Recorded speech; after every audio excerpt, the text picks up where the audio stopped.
தேக்கி வைக்கிறது. தந்த பரிசை வாடாம தன்னின் மனைவியையும் தாகம் திருக்க தாகம் தணிந்துவிட என்னை மறந்தாயே என் பசுமையை அழித்து பாட விட்டு ரசிக்கின்றாய். இருந்தாலும் விளக்கம் காட்டுகிறேன் ஒவ்வொரு நாளும் மரணத்திலும் உங்களோடு கை கோர்க்கிறேன். உயிரில்லா உடலை என் கருப்பை உள்வாங்கி நான் யார் தெரியுமா? நான் தான் பூமி. நான் சூரியனுக்கு 3ஆம் இடத்தில் இருக்கும் கிரகம். நான் தன்னைத்தானே சுற்றி சூரியனையும் சுற்றி வருகிறேன். அதனால் தான் இரவு பகல் வருகிறது. சூரியனிடமிருந்து ஒரு புரோக கதிர்களை தற்பதற்கு என்னை சுற்றி ஓசோன் படலம் உள்ளது. என்னை உயிர்கோளம் என்று அழைப்பார்கள். ஏன் தெரியுமா? ஏன்னா மற்ற எந்த கிரகத்திலும் உயிர் வாழ ஏற்ற சூழல் இல்லை. அதனால் தான் என்னை உயிர்கோளம் என்று அழைப்பார்கள். என் உடம்புல மொத்தம் 71% நீர் தான். வெறும் 29% நெருப்பு தான். நான் பிறக்கும் போது எந்த உயிரினங்களும் வாழ தகுதி இல்லாததால் பிறந்தேன். காலம் போக போக சிறு சிறு தாவரங்கள் சிறு சிறு பூச்சிகள் இப்படி வர ஆரம்பிச்சுது. கோடி வருஷத்துக்கு பின்னால பெரிய பெரிய மரங்களும் பாலூட்டிகளும் வர ஆரம்பிச்சுது. அப்புறம் எவ்வளோ அழகா இருந்தது தெரியுமா? பெரிய பெரிய அழகான மரங்கள், துள்ளி குதித்து ஓடும் விலங்குகள், கண்டமிட்டு கண்டத்தாவும் பறவைகள், இப்படி சந்தோஷமா இருந்தேன். பரிணாம வளர்ச்சியால புது புது உயிரினங்கள் வந்துகிட்டே இருந்துச்சு. கரிகாலம் வந்துச்சு. ஹோமோ செப்பின்ஸ்னு வாழலா குழந்தைங்க ஒருத்தன் வந்தான் பாரு. அவன் தான் மனிதன்.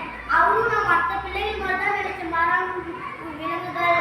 ஆனா அவன் வேற மாதிரி இருந்தான். கடவுள் அவனுக்கு பகித்தறிவுன்னு ஒரு சக்தி கொடுத்துக்கிறாரு.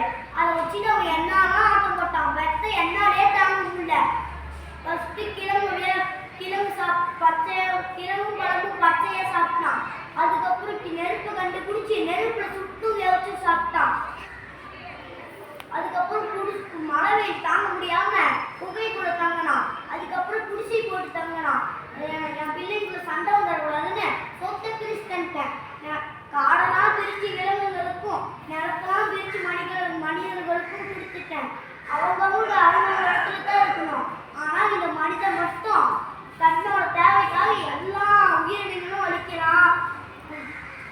விலங்குகளை வேட்டையாடுறான், காட்டு அடிக்கிறான், மழை வரலன்னு விலங்குகளை பறி கொடுக்குறான். போர் போயிட்டு நிலத்தடி ஃபுல்லா உறிஞ்சிடறான். ஆத்தரமா குடிச்சு வீடு கட்டி தங்குறான். தண்ணி உள்ள வராம அப்படின்னு என்ன பண்ணும்?